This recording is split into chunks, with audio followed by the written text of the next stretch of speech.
podemos recuperar las experiencias para integrar la perspectiva de género, el enfoque de género en el proceso de planificación. En Bolivia, cuando nosotras trabajamos con los ministerios de planificación, nos dicen, sí, claro, ¿cómo no integramos el tema de género y cómo? ¿No? Y es importante trabajar con planificación y también con los centros, los institutos nacionales de estadística, que de por sí no tienen información desagregada por sexo como base principal para planificar, pero también la relación que tienen entre las instancias de planificación, los institutos de estadística y los entes los entes de finanzas, ¿no? De presupuestos. Y aún así, dentro de las mismas instancias, los instrumentos de planificación que los mismos técnicos operativos, que son los que estén el vincular a las herramientas de planificación de cada una de estas instancias, qué criterios, qué componentes podemos sumar o podemos complementar o ampliar para que realmente se tomen en cuenta las necesidades diferenciadas. Gracias. Inder, ¿se le olvidó algo? Algo cortito nomás. Yo ahí en mi presentación no desarrollé mucho un tema que era el de la participación, ¿no? De la participación en la definición de políticas, ¿no? Y cómo este instrumento informático que se está diseñando podría ayudar a eso, ¿no? Yo revisé la experiencia de México, por ejemplo, tienen un módulo de seguimiento del desempeño. Y en este módulo de seguimiento del desempeño se registra la lógica de las intervenciones, ¿no? De los programas, la matriz de marco lógico, los indicadores.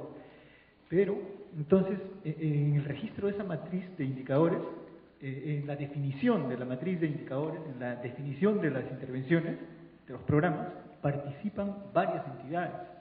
El mismo software les permite a las entidades que puedan registrar, por ejemplo, sus comentarios, sugerencias al diseño de los programas, ¿no? Y si, por ejemplo, este tema de género se quiere hacer visible en muchas intervenciones públicas, nosotros vamos a registrar ahora, ¿no? En este módulo de seguimiento del desempeño, debería, por ejemplo, tener acceso a este módulo de desempeño entidades como ONU Mujeres o la Defensoría del Pueblo, el ente rector de la política de equidad de género, ¿no? Para que pueda brindar sus aportes, sugerencias, para que esta política, los programas se diseñen de manera coherente, ¿no? Informático de registro. Te comento. Cuando que además cada quien tiene acceso de acuerdo a su función, a su facultad o a su atribución. Yo tengo acceso a ese sistema informático. Pero cuando quise bajar información del marco de política pública, por ejemplo, fue imposible, ¿no? Entonces, era una información que desarrollan las instituciones, que registran, y que yo tuve que empezar a copiar de cada cuadrito, y copiar y pasar a una celda de Excel, y copiar y pasar, y cuando me di cuenta ya me había llevado 3 días y no había acabado ni siquiera una actividad institucional de una unidad responsable, ¿no? Entonces me puse en contacto con los técnicos y me dijeron, ¿necesita esa información? No podemos hacer nada ahorita. Bueno, ya después me puse en contacto con la empresa, pero me dijeron, no podemos hacer nada ahorita porque ahorita es cuenta pública lo que importa, ¿no? Entonces, quizá después podamos ver si hay alguna manera técnica de exportar la información o ver cómo le hacemos, pero bueno, pues desde eso estamos con dificultades, sí. Sobre la necesidad de profundizar en la reflexión sobre los temas de género, en cómo abordar los temas de género en las decisiones públicas. Entonces, me ponía a pensar de que también una tarea que podría estar dentro de las tareas de la gestión pública, de los ministerios, de los entes de decisión, puedan involucrar a la academia en sus decisiones, ¿no? Posiblemente uno diga, pero bueno, la misma instancia pública lo puede hacer. Sí, quizás, pero con tantas cosas que tienen que hacer, a veces no da el tiempo y finalmente nos focalizamos en operativizarlo, tecnificarlo, pero pocas veces en profundizar en el análisis y la teoría, ¿no? De la realidad hacia la abstracción, ¿ya? Porque lo contrario creo que nos podemos perder. Siempre he pensado que por algo el médico es médico y el economista es economista. Y por algo estamos acá, en una mezcla digamos, interdisciplinaria, tratando de encontrarnos, ¿sí? Por algo, ¿no es cierto?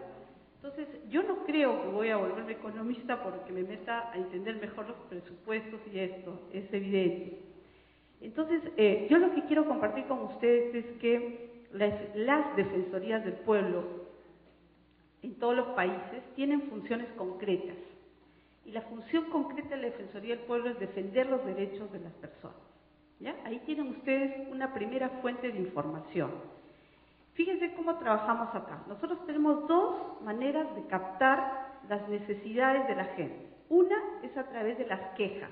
O sea, la gente va a la Defensoría y se queja. Se queja porque fue al programa de vaso de leche, ¿ya? Y no le aceptaron como usuaria porque no tenía su DNI. Y sin embargo estaba embarazada. Y dentro del programa de vaso de leche, la gestante es usuaria número 1, o sea, prioritaria. Sin embargo, la ven embarazada y no tiene DNI, la sacan. ¿Okay? Esa es una queja concreta. La Defensoría frente a eso actúa y trata de restituir ese derecho que tiene la persona a la alimentación, ¿ya? Y a la salud, por cierto, y otros más que vienen anexos. Otra forma de actuar de las defensorías del pueblo es a través de las supervisiones. O sea, nosotros estamos llamados por ley a supervisar al Estado. Es decir, yo puedo diseñar una supervisión con instrumentos de recojo de información para verificar, por ejemplo, vuelvo al tema de las gestantes, para verificar si las gestantes, vamos a ver, en las zonas rurales, en las zonas más pobres, se les está atendiendo como se debe, con calidad. Si el médico es el médico especializado en temas de ginecología y obstetricia, etcétera, etcétera, etcétera. Si se le está dando inclusive el ácido fólico, que es el fierro, ¿no es cierto?, para que ella no contraiga anemia, que es muy corriente en las mujeres gestantes, etcétera. Y sus controles, obviamente, prenatales, hasta su embarazo y posparto. La Defensoría puede levantar esos datos. Y al levantar esos datos, la Defensoría luego logra un informe. Ese informe trae conclusiones y recomendaciones. Esas recomendaciones pasan al sector correspondiente. Digamos, mis recomendaciones llegan al Ministerio de Salud. Y el Ministerio de Salud, digamos, yo le puedo poner en blanco y negro lo que yo he hallado. Primera fuente de información. No es que a mí me cuenten. La Defensoría llega hasta el establecimiento de salud a verificar y toma nota de eso. Entonces, eso es sumamente importante porque el Estado produce información. La Defensoría del Pueblo es parte del Estado, produce información. Y esa información ya te está dando a conocer algún tipo de problemática específica. Muy bien. Después de que yo he hecho las recomendaciones al sector correspondiente, ahí está la alianza. El sector correspondiente puede hacer dos cosas, ¿ya? Como la Defensoría del Pueblo no es vinculante, o sea, no obliga, el sector puede darnos la espalda y decir, bueno, me has recomendado, veré cuándo lo cumplo, ¿no es cierto? Pero un sector inteligente lo que haría es, dame tus recomendaciones porque necesito mejorar mis servicios. Tú me estás diciendo qué cosa está fallando, en dónde debo aplicar yo o dónde debo poner el ojo, ¿no es cierto? Entonces utilizo tu información, la hago mía y luego frente al MEF, o sea, el MEF es el Ministerio de Economía, si verdad estás encontrando lo mismo o ha mejorado. Y la Defensoría vuelve a hacer esta retroalimentación. Eso que les estoy contando es un cuento de hadas todavía. Aquí está el señor del MEF, le estoy convenciendo que lo haga, ¿no es cierto? Porque yo todavía estoy en el tema de las recomendaciones. Señor, hágame caso, acá hay algo importante. Les voy a contar solo una experiencia para terminar. Hace poco, otra adjuntía, no la mía, hizo un informe sobre dependencias policiales, ¿ya? Recorrió una por una las dependencias policiales. Determinó que las mujeres policías, prácticamente compartían cama con los hombres policías. en diferentes turnos, por cierto, no hay que ser mal pensados, en diferentes turnos. No había baños mujeres, solo había baños en general, o sea, baños hombres, baños mujeres era lo mismo, ¿ya? Luego no se les pagaba, en fin, un montón de cosas que de verdad ustedes pueden verlo en el informe, es calamitoso. Muy bien, se levantó el tema en prensa, el Ministerio del Interior dijo, el ministro dijo, un momentito, yo quiero reunirme con la Defensoría del Pueblo para que me diga a mí qué es lo que he encontrado, porque me comprometo a ver el tema. Muy bien, se le dijo, y el ministro rápidamente dijo, muy bien, esta es la justificación para pedirle al MEF recursos. A los meses ya estaba eso como una partida presupuestaria. ¿Por qué? Porque ese es un tema que nos importa, es seguridad ciudadana. ¿Se dan cuenta? Hoy día ya se está implementando, ese presupuesto ya está mejorando las comisarías. ¿Qué le queda a la Defensoría? Volver a recorrer, volver a levantar datos y decir un momentito, estás aplicando mal el presupuesto porque aquí y acá no ha sido considerado. Pero eso ya es una responsabilidad prácticamente individual. ¿Se dan cuenta? Entonces, hay formas. Yo creo que, y es más, o sea, yo les diría que miren a sus instituciones, a las instituciones públicas de todos los países, y fíjense qué están obligados a hacer por ley. No podemos hacer lo mismo. Por ejemplo, lo que decía nuestro amigo del MEF. Es cierto, cada uno produce su base de datos, ¿ya? Pero ¿por qué producimos cada uno la base? Porque tenemos un enfoque diferente. Lo que puede ser es complementario, pero no podemos producir solo una base de datos. Es casi imposible. Bueno, eso nada más. Muchas gracias. Gracias, Eugenia. Vamos cerrando entonces este bloque. Vamos a ver dos intervenciones. Una por acá, ¿alguna más? Ok, cerramos con tu intervención. Adelante. En realidad yo creo que rescato y con Teo creo que estaremos de acuerdo en algunos de estos temas. Bueno, en primer lugar agradecerle a la inspiración, siempre da gusto leerla y escucharla, Antonella, sobre todo en la necesidad de enmarcar todos estos debates desde una perspectiva teórica que nos ayude a definir los otros temas. ¿Y cuáles son esos otros temas? Uno, bueno, la importancia de lo que aquí se habló, de la cantidad de instituciones que deben ser consideradas cuando se trabaja el tema de la inclusión de perspectiva de género en el presupuesto, desde la misma planificación hasta la evaluación. Segundo, los instrumentos que hay que trabajar, que algunos países tienen, algunos, desde los formularios para la planificación hasta los términos de referencia de la evaluación en presupuesto por resultados, por ejemplo. Tercero, los reportes.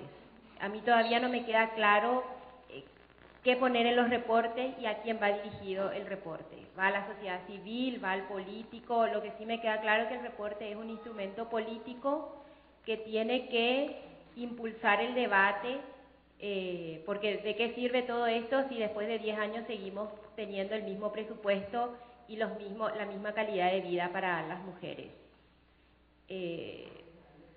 Y finalmente lo que creo que sería importante tener, por lo menos para nosotros, es poder conformar, aunque sea uno de estos mecanismos de Google Groups, de manera a poder estar todas vinculadas y poder solicitar información, y si fuera posible, y no es muy ambicioso, tener algún reportecito semestral de lo que cada país está avanzando, de manera a poder estar al día de, por lo menos para los países que vamos detrás, un paso atrás.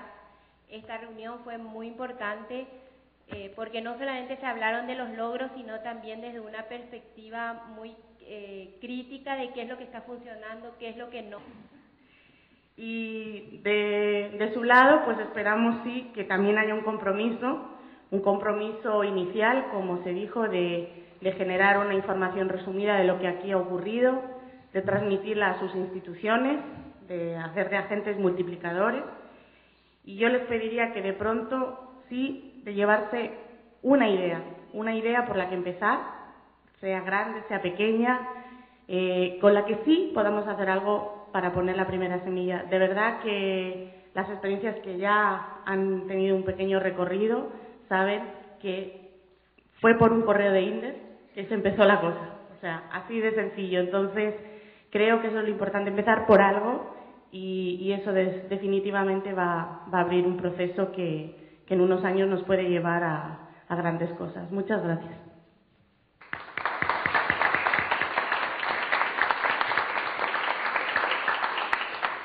Bueno, buenas noches. En primer lugar, quiero decirles que lamento mucho no haber estado con ustedes los 2 días, pero por mis otros compromisos me ha sido imposible, pero de las intervenciones que he escuchado en la última hora que llegué, me parece que ha sido una experiencia, un seminario muy rico, muy interesante, que han tenido la oportunidad de intercambiar las experiencias, buenas o no tan buenas, las herramientas que se están utilizando en la temática de los presupuestos sensibles al género, y que también han tenido la oportunidad de discutir lo relacionado a las políticas públicas con enfoque de género, los planes de igualdad de oportunidades, así como también la planificación, los procesos de planificación, porque al final, como decían algunas de ustedes, los presupuestos son parte de todo ese proceso, ¿verdad?, de planeación, o sea, es como una parte de toda esa cadena. Entonces no podemos olvidarnos del resto, ¿no? Entonces yo creo que ha sido espero que el seminario haya sido muy útil para todas ustedes. También me alegro escuchar que algunas de ustedes decían, bueno, ya hemos visto avances en 3 años, ahora como que estamos en un buen camino y ya podemos aplicar de manera más práctica, podemos operacionalizar el enfoque de género en los presupuestos, que no es fácil, y yo creo que un logro importante es el involucramiento de los ministerios de Economía y Finanzas, ¿verdad?, en los países donde se han involucrado de lleno, por supuesto las instituciones, los institutos o los ministerios de la mujer y las instituciones sectoriales también. Me gustó mucho la intervención de la Defensoría, de la representante de la Defensoría del Pueblo, porque se ve que también otras instituciones que promueven y luchan por la defensa y la vigencia de los derechos humanos de la población también pueden tener un papel muy importante. Entonces, es un trabajo de todos, ¿verdad? Yo creo que al final de todas las instituciones, no solamente de Economía y Finanzas, pero lo que pasa es que siempre los ministerios de Economía y Finanzas han sido como los más alejados, ¿verdad?, de esta temática. Tradicionalmente han sido los ministerios de Educación, de Salud, los ministerios sectoriales, los que han estado más involucrados en lo que respecta a las políticas, los planes relacionados con la igualdad de género. Pero bueno, no quiero hacer más larga la intervención, sé que están muy cansadas, pero quiero aprovechar para, en primer lugar, felicitar al Ministerio de Economía y Finanzas del Perú por ser los co-organizadores del evento, así como también a ONU Mujeres de Perú y de Ecuador por la organización del seminario, y agradecer, por supuesto, a la Agencia Española de Cooperación Internacional para el Desarrollo, AECID, y a la Unión Europea por patrocinar el evento, y a todas y todos ustedes por su participación. Quiero decirles que yo tengo la seguridad que todas las experiencias que han compartido acá, los conocimientos y las herramientas, no solamente les van a ser útiles, sino que las van a poder utilizar para replicarlas también, ¿verdad? Y yo creo una cosa muy importante que siempre digo cuando se tiene este tipo de seminarios también son las redes que se establecen, ¿verdad? Las redes de personas, de instituciones, para que nos apoyemos unas a otras y sigamos compartiendo, ¿no?, esas experiencias y esos conocimientos más allá del seminario, ¿no? Para eso existen las tecnologías de información ahora que facilitan las comunicaciones. Entonces, quiero decirles nada más que les felicito por este esfuerzo a todas y todos, y que continuemos trabajando para asegurarnos que las políticas, los planes, los programas y los presupuestos tengan verdaderamente incorporada la perspectiva de género, para que avancemos hacia el logro de una igualdad de derechos, ¿verdad?, igualdad de género, y que las mujeres, al igual que los hombres, puedan gozar plenamente de todos los derechos, porque al final eso es lo que queremos también, ¿verdad?, que sea una sociedad donde mujeres y hombres gocen plenamente de los derechos económicos, sociales, políticos, culturales, etcétera. Entonces, creo yo que no debemos olvidarnos de esa perspectiva, ¿no? De la perspectiva de derechos humanos. Así es que les agradezco mucho y les deseo un muy buen retorno a sus países, a todas y todos, y también decirles que esperamos que hayan otras oportunidades para encontrarnos. Y muchas gracias, y con estas palabras quiero dar por clausurado este evento. Muchas gracias y felicitaciones.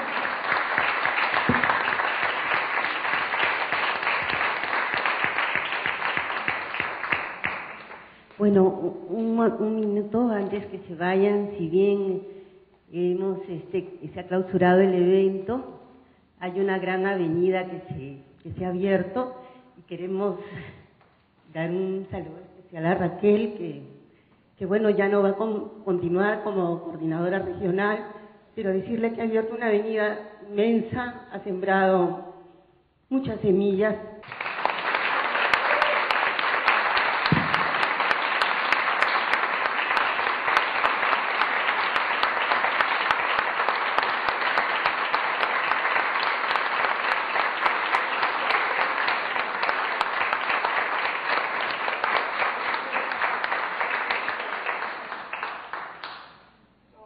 El agradecimiento es mío a todos estos años. Realmente ha sido un proceso hermoso y, en fin, yo solo tengo palabras de agradecimiento. Gracias.